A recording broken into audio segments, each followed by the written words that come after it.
One, let her rip, kid. It's actually a really good shot. No way. Oh my God! Oh my gosh, what a cutie pie. That's it, I'm switching to plastic clubs. This is Sportscentre. Hey, I'm Marissa Roberto, and Super Wildcard Weekend isn't over, even though the weekend technically is. Because we've got 2 more wildcard games on TSN today, starting with Buffalo taking on Pittsburgh. There's no other place to start when talking about this game than the snow. Because as of this morning, this was the scene as shovelers continue to work, trying to get the stadium ready for the big game. And apparently shovelers have been working non-stop since midnight. And while we have no evidence of our producer, Christopher Hine, being out there, we know he's doing everything he can to help, just like these shovelers. Now the AFC playoff bracket is a little murky.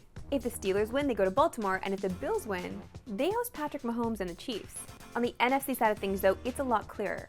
The winner of Eagles and Bucks tonight will head to Detroit to take on the Lions.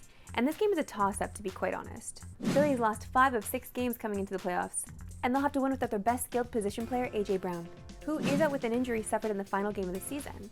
Brown has not missed a game in 2 years with the Eagles, but in their last playoff run, he had 1 touchdown and didn't eclipse 100 yards in any of their 3 games. Granted, both games before the Super Bowl were blowouts, but Brown not being in the lineup is huge. On the Tampa Bay side, Baker Mayfield hasn't started in a playoff game since 2021, but he is 1-1 in his career in the postseason. Super Wildcard Weekend may wrap up tonight, but before it does, we need to get you caught up with a quick rundown on everything that has transpired over the last couple days. The Lions snapped the longest active playoff losing streak last night, for their first postseason win since the '91 season, and their first in their last 10 attempts. Detroit eked out a 1-point win over former face of the franchise Matthew Stafford and the Rams. And he was not in a forgiving mood after he was booed resoundingly before the game. When Sean McVay was up here, he said that he was happy for Jared Goff and whatnot through their time together. You've been here in Detroit for your first 12 seasons. Just how do you feel about the city of Detroit? I'm happy for the players. I'm happy for the players. The fans can absolutely buzz her off. Happy for the players, though. Meanwhile, in Big D, Cowboys fans felt a lot like Leafs fans, after yet another stellar season yielding nothing when the lights got brightest, as they were absolutely throttled by Jordan Love and the upstart Packers. This is the 6th time Dallas has won at least 12 regular season games, and then failed to even win once in the playoffs, and the 2nd time it's happened in the last 3 years. Dak Prescott's overall numbers look decent because of garbage time numbers, but he had an atrocious first half, which included a pick 6. He drops to 2-5 in his career in the playoffs, and his numbers are eerily similar to his predecessor, Tony Romo. In fact, let's look at it from a bigger perspective. The Houston Texans have more wins than Dak and Romo, and they've only existed for just over 20 years. Legendary Eagles backup Nick Foles has the same amount of playoff wins as the Dallas duo. And the Packers now have more playoff wins at AT&T Stadium than the Cowboys do. It wasn't all just the Cowboys imploding, though, as Jordan Love came 1 late incompletion away from the first ever perfect passer rating in a playoff debut. He picked apart Dallas to lead Green Bay to the first win by a 7 seed since the playoff expanded, and put up almost identical numbers to fellow rookie CJ Stroud, who showed out in his debut against Cleveland. On the other side of that coin, Joe Flacco's magical run came to a stunning end, as the 38-year-old became just the 6th QB to ever throw multiple pick 6s in a postseason game. Lastly, this was a scene at Arrowhead. It's not turning to ice, it's just, it's getting a little frosty. Colder than the fridge? In fact, temperatures reaching -20 Celsius made it the 4th coldest playoff game in NFL history. And this did not bode well for Miami, who have now lost 11 straight games, when the kickoff temperature is 4 degrees Celsius or lower. Meanwhile, Patrick Mahomes improved to 7-0 in his career in the wildcard or divisional round, and his 10 home playoff wins are already tied for the 2nd most behind Tom Brady in NFL history, while the Dolphins' vaunted offense could only manage 7 points, which is tied for the 2nd fewest by top-ranked offense in the postseason. And they finished the season with just 1 win against a team that made the playoffs. Time enough, my favorite segment, and yours, Why We Love Sports Today. Why we love sports today. Now, there have already been a few iconic performances on the field at Super Wildcard Weekend, but one of the most iconic moments off of it had to be Taylor Swift arriving in sub-zero temperatures at Arrowhead in this sick custom Travis Kelce jacket. I've watched this 1,000 times, and I'll watch it 1,000 times more. And while we know the jacket was custom made, it's even cooler when you get the backstory, as it was actually designed by Christian Juszczyk. And if that name sounds familiar, that's because she's the wife of the 49ers All-Pro fullback, Kyle Juszczyk. And Kristen wasn't done there, she had more up her sleeve for last night, as she came through for another Taylor, this time Lautner, with this sick Aiden Hutchinson jacket, just in time for Detroit's first playoff win in over 2 decades.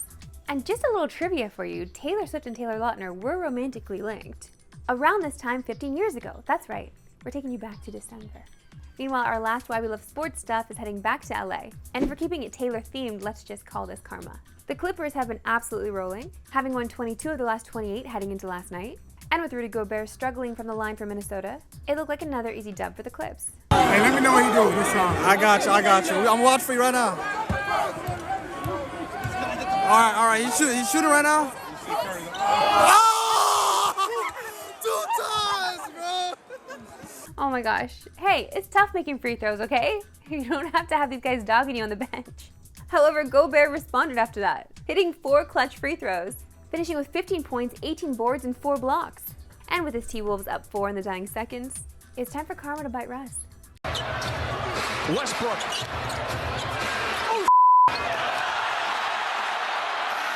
Oh boy, oh Russ. Yeah, we had to censor that. That was very loud and very audible.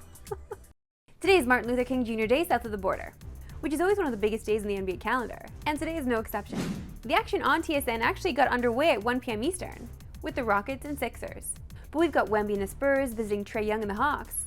Then the Raps host the rival Celtics, before SGA and the Thunder visit Bron, AD, and the Lakers to wrap up our quadruple header. Toronto is finally home after a brutal Western road swing that started out so promisingly. After winning 2 of the first 3 games, Toronto deserved a better fate in LA, before an ugly end to the roadie in Utah on Friday. The Raps' grueling start to the new year continues tonight against league best Boston. 5 of Toronto's next 6 games are at home, but 4 of their opponents are a combined 46 games over 500. Meanwhile, less than a month out from the trade deadline, Pascal Siakam rumors have started to ramp up again. On Friday, Chris Haynes reported that the Raps and Spicy P are on the verge of parting ways, while Woj said the sides are nowhere close on an extension, and the Pacers are a legitimate threat to sign Pascal to a max contract in the offseason. Toronto is apparently eyeing Canadian sharpshooter Benedict Mathurin as part of a potential return and trade with Indy. So that stuff is definitely heating up. You know what, friends? It's been a minute, and I want to personally apologize for not delivering a Stella Roberto on the go in some weeks now. So now it's time for you to come with me to my very first PWHL game, because your girl got season tickets. Let's go. First PWHL game.